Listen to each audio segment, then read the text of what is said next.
Major ডালিম বলছি। অদ্য সকাল হতে খন্দকার মুশতাক আহমদের বলিষ্ঠ নেতৃত্বে সামরিক বাহিনী ক্ষমতা দখল করিয়াছে। শেখ মুজিব ও তার খুনি দুর্নীতিবাজ সরকারকে উৎখাত করা হইয়াছে। এখন হতে সারা দেশে সামরিক আইন জারি করা হলো। আপনারা সবাই আমাদের সাথে সহযোগিতা করুন। আপনারা নিশ্চিন্ত থাকুন, কোনো অসুবিধা আপনাদের হইবে না। বাংলাদেশ জিন্দাবাদ। 1975-এর 15ই আগস্ট ইথারে ভাইসে আসা এই বজ্র নির্ঘোষ শুনছিল দেশবাসী। প্রবল প্রতাপশালী শেখ মুজিবের শাসনের অবসান হয়েছে, সারা দেশে কারফিউ জারি হয়েছে। কিন্তু কি অবাক ব্যাপার, কারফিউ ভেঙে দলে দলে উৎফুল্ল জনতা নেমে আসছে রাস্তায়। চারিদিকে মুক্তির আনন্দ, এক বর্বর স্বৈরাচারের পতন হয়েছে। তারপর সন্ধ্যাবেলা খন্দকার মোস্তাকের পাশে কোমরে রিভলভার গুজে যেই অফিসার শপথ নেওয়াতে যাচ্ছেন তিনিই ছিলেন মেজর ডালিম। মেজর ডালিম রাতারাতি হয়ে উঠছিলেন নায়ক, সাহসের প্রতিমূর্তি। তারপরে 75-এর সব বীরকে পাঠানো হলো নির্বাসনে। সে আর এক আলাপ আর একদিন করব। এরপর তিনি শুধু নামই ছিলেন ইতিহাসে। ওনার সাথে আমার প্রথম যোগাযোগ হয় 2019-এ প্যারিসে আসার পরে। ওনার সাথে চ্যাটিং হতো। ওনার একটা ফেবু আইডি ছিল ফ্যালকন আইজ নামে। নানা বিষয় আলাপ হইতো, ব্যাপক পড়াশোনায় ভদ্রলোকের। আমার সাথে ফোনে বা ভিডিওতে কখনো কথা হয়নি, তবে আমার ঘনিষ্ঠ সার্কেলের অনেকের সাথেই নিয়মিত কথা হইতো। আমি কথা বলতে চাইছিলাম, উত্তরে বলছিলেন বলবো সময় হইলেই। আমার স্বাধীনতা উত্তর বাংলাদেশ বইটা প্রকাশিত হইলে পড়তে চাইছিলেন, আমি পাঠাইছিলাম সুইডেনে ওনার এক শিষ্যের কাছে। উনি বই পাইয়া বই হাতে ছবি পাঠাইছিলেন, এটা নিশ্চিত করতে যে ওনার কাছে পৌঁছাইছে। আমি আমার সার্কেলে ওনারে বড় ভাই বলে ডাকতাম। জিজ্ঞেস করতাম, বড় ভাই কেমন আছেন, কি বলেন।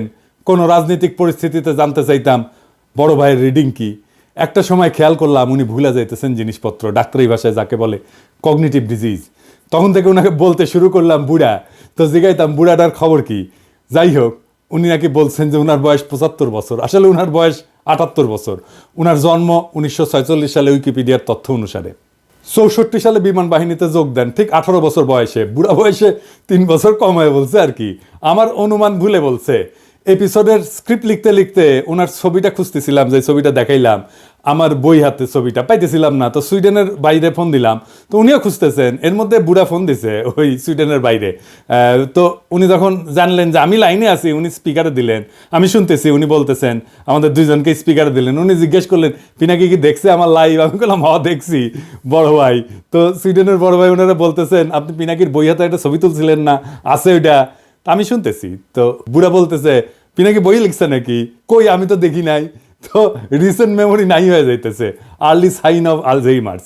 যাই হোক, বুড়া আমাদের মাঝে আরো অনেকদিন বাইচা থাকেন। ওনার লাইভ এপিসোড করছে ইলিয়াস। এইটাই সম্ভবত বাংলাদেশের মানুষের সর্বোচ্চ দেখা লাইভ। ইউটিউবে একসঙ্গে সর্বাধিক সংখ্যক দর্শকের লাইভ স্ট্রিমের রেকর্ডটা 8 মিলিয়ন। তবে এইটা বাংলা ইউটিউবের সর্বোচ্চ, এটা নিঃসন্দেহ। এবং আমার মনে হয় এই রেকর্ড আর কেউ কখনো ভাঙতে পারবে না। এইবার আসেন এপিসোডের প্রসঙ্গে। বাম, আওয়ামী লীগ আর প্রগতিশীল বিএনপির পুচ্ছে আগুন লাগিয়েছে একই সাথে। যাই হোক, আমি সবগুলা আগুন নিয়ে আজকে কথা বলবো না, কয়েকটা আগুন নিয়ে কথা বলি। প্রথম অভিযোগ কি, মেজর ডালিম নাকি খুনি। আসলে কি মেজর ডালিম খুনি? আসলে না খুঁজে দেখি।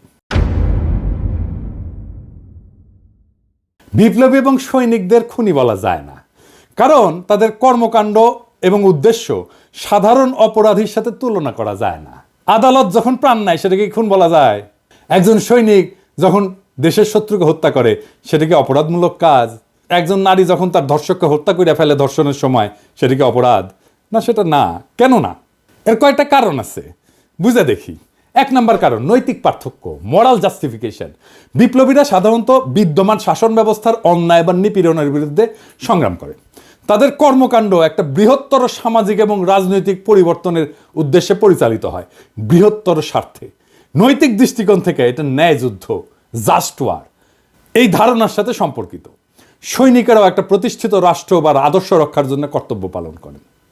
2 নাম্বার, উদ্দেশ্যের মাহাত্ম্য। এটাকে ইংরেজিতে বলে এন্ডস ভার্সেস মিনস। বিপ্লবী বা সৈনিকদের কর্মকাণ্ডের উদ্দেশ্য ব্যক্তিগত স্বার্থ না, বরং এটা বৃহত্তর সমাজ জাতির জন্য। দার্শনিক ইমানুয়েল কান্ট বা জন স্টুয়ার্ট মিলের মতবাদে উদ্দেশ্যের গুরুত্ব এবং প্রভাব নিয়ে আলোচনা আছে। মিলের উপযোগবাদ বলে একটা তত্ত্ব আছে। এটা অনুযায়ী যদি একটা কর্ম বৃহত্তর জনগণের কল্যাণে হয় তবে সেটা নৈতিকভাবে গ্রহণযোগ্য। 3 নাম্বার, সমাজের দৃষ্টিভঙ্গি বা পারসেপশন বাই সোসাইটি। সমাজ সাধারণত সৈনিকদের রক্ষক এবং বিপ্লবীদের ন্যায়ের প্রতীক হিসাবে দেখে। সময়ের সঙ্গে অনেক বিপ্লবীকে নায়ক হিসেবে স্বীকৃতি দেওয়া হয়। এটার আইনি ব্যাখ্যাও আছে। এক নম্বর হইতেছে যে লেজিটিমেসি অফ অ্যাকশন, মানে রাষ্ট্রীয় বৈধতা। সৈনিকদের কর্মকাণ্ড রাষ্ট্রীয় আদেশের আওতায় ঘটে। আন্তর্জাতিক আইন অনুযায়ী যুদ্ধ বা প্রতিরক্ষায় হত্যা বৈধ, যদি তা যুদ্ধের আইন মেনে চলে। 2 নম্বর হচ্ছে রাজনৈতিক লড়াই বনাম অপরাধ, পলিটিক্যাল স্ট্রাগল ভার্সেস ক্রাইম। বিপ্লবীরা সবসময় বিদ্যমান আইন ভঙ্গ করে। বিপ্লব বা অভ্যুত্থান বিদ্যমান আইনের উপরে। সেই জন্যে বিপ্লবীদের কর্মকাণ্ডকে অপরাধ হিসেবে বিবেচনা করা যায় না, কারণ আইন এটা সংজ্ঞায়িত করে বা ডিফাইন করে অপরাধ, আর বিপ্লব এটার উপরে। তা উপরে থেকে এই অপরাধের ডেফিনেশন তো বিপ্লব গ্রহণ করবে না। জুলাই বিপ্লবে পুলিশ নিহত হয়েছিল, মারা গেছিল, মেরে ফেলা হয়েছিল, এটা অপরাধমূলক কাজ না, এটা বিপ্লবী সহিংসতা।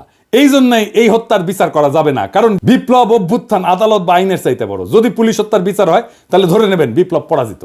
15ই আগস্টের বিপ্লব পরাজিত হয়েছিল জন্যই আগস্ট বিপ্লবের নায়কদের বিচার এবং ফাঁসি হয়েছিল। 3 নম্বর হইতেছে যে ইচ্ছাকৃত হত্যা বনাম কর্তব্য, ইন্টেনশনাল কিলিং ভার্সেস ডিউটি।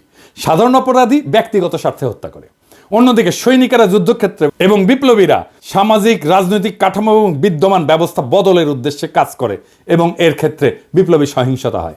এইটা তাদের কাজকে ইচ্ছাকৃত হত্যাকাণ্ড থেকে আলাদা করে। সেই জন্যই তাদের কাজগুলোকে ইচ্ছাকৃত হত্যাকাণ্ড থেকে আলাদা হয়ে যায়। শেখ মুজিবকে কেউ খুন করেনি, সে অভ্যুত্থানে নিহত। তার পরিবারের সদস্যদের কেউ খুন করেনি, তারাও অভ্যুত্থানে নিহত। দ্বিতীয় অভিযোগ হচ্ছে মেজর ডালিম শিশু হত্যা করেছে। আবার ইন্টারেস্টিংলি কৌতুকপ্রদভাবে এটা আইসিছে বামেদের কাছ থেকে। হ্যাঁ, মেজর ডালিম কি শিশু হত্যা করেছে? মেজর ডালিম 32 নাম্বার আক্রমণ করে নাই, তারে দায়িত্ব দিতে চাইছিল, সে নেয় নাই। কারণ মুজিব পরিবারের সাথে তার একটা ব্যক্তিগত পারিবারিক সম্পর্ক ছিল। সে গেছিল মুজিবের ভগ্নিপতি আব্দুর রব শেরনিয়াবাতের বাসায়। সেখানে তার 14 বছরের বয়সী মেয়ে বেবি, 12 বছরের বয়সী ছেলে আরিফ এবং 4 বছর বয়সের নাতি সুকান্ত আবদুল্লাহ, যেটা আবুল হাসনাত আবদুল্লাহর ছেলে, ও মারা যায়। আবুল হাসনাত আবদুল্লাহ হারামজাদাটা পানির ট্যাঙ্কে লুকেছিল, বেঁচে যায়। কিন্তু কথা হইতেছে বাড়ির নারী আর শিশুদের বন্দুকের মুখে ফেলায় পানির ট্যাঙ্কে লুকেছিল কেন হারামজাদাটা? ওইটা জয় বাংলা হইলে তো আরো সুবিধা হইলেনি। যাই হোক, এবার আসেন দেখি মহান বিপ্লবের সময় শিশুদেরকে হত্যা করা হয়েছিল যতগুলো বিপ্লব হয়েছে ইতিহাসে, যেগুলো নাম জানি আমরা, যেগুলো নিয়ে কাইট হয়ে পড়ে যায় বিপ্লবীরা। আসেন সেটা দেখি। ফরাসি বিপ্লবের সময় লুই শার্লস, যাকে লুই সপ্তদশ বলা হয়, মানে রাজা ষোড়শ লুই এবং মেরি আন্তোয়ানেটের ছোট ছেলে, বন্দি অবস্থায় খাইতে না দিয়ে কারাগারে রেখে মৃত্যুর দিকে ঠেলে দেওয়া হয়। যখন তার মৃতদেহ বের করা হচ্ছিল, তার শরীরে কোনো মাংস ছিল না, কঙ্কালের উপরে চামড়া। বিপ্লবীরা হত্যা করবে না, কারণ তাদের পবিত্রতা নষ্ট হবে, কিন্তু খাইতে না দিয়া দিনের পর দিন কষ্ট দিয়া মেরে ফেলা যাবে। তো ফরাসি বিপ্লব নিয়ে আধিখ্যাত তো করে সবাই। আবার রুশ বিপ্লব নিয়ে তো বামেরা কাইট হয়ে পড়ে যায় না? যে বামেরা কবে তাদেরকে কইবেন এটা, যে রাশিয়ার জার দ্বিতীয় নিকোলাস এবং তার পরিবারের সদস্যদের বন্দি করে কমিউনিস্টরা। জার কিন্তু তখন ক্ষমতায় না, জারের ক্ষমতা অনেক আগেই চলে গেছে। কমিউনিস্টরা কিন্তু জারের কাছ থেকে ক্ষমতা নেয়নি। কমিউনিস্টরা কেরেনস্কি সরকারকে উৎখাত করে ক্ষমতা নিয়েছে, মানে লেনিন। ক্ষমতা নেওয়ার পরে 18 সালে 17 জুলাই একসাথে হত্যা করে এই জারের পরিবারকে, তার স্ত্রী আলেকজান্দ্রা এবং তাদের 5 সন্তান, অলগা, তাতিয়ানা, মারিয়া, আনাস্তাসিয়া এবং অ্যালেক্সি। লেনিন মনে করছিল জারের পরিবার যদি বাইসা থাকে তাহলে তারা রাজতন্ত্র পুনরুদ্ধারের জন্য কাজ করতে পারে। এই জন্য পুরা পরিবারকে হত্যা করার সিদ্ধান্ত নেওয়া হয়। পরিবারের সকল সদস্যদেরকে কমিউনিস্ট বিপ্লবীরা গুলি করে হত্যা করে।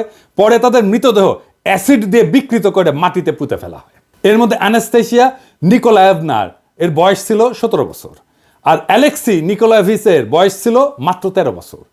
দুই ক্ষেত্রেই প্ল্যান করে মারা হয়েছে। অনেক পরে 15ই আগস্টে শিশুরা মারা গেছে কোল্যাটারাল ড্যামেজে, প্ল্যান করা হয়নি যে শিশুদের মারা হবে।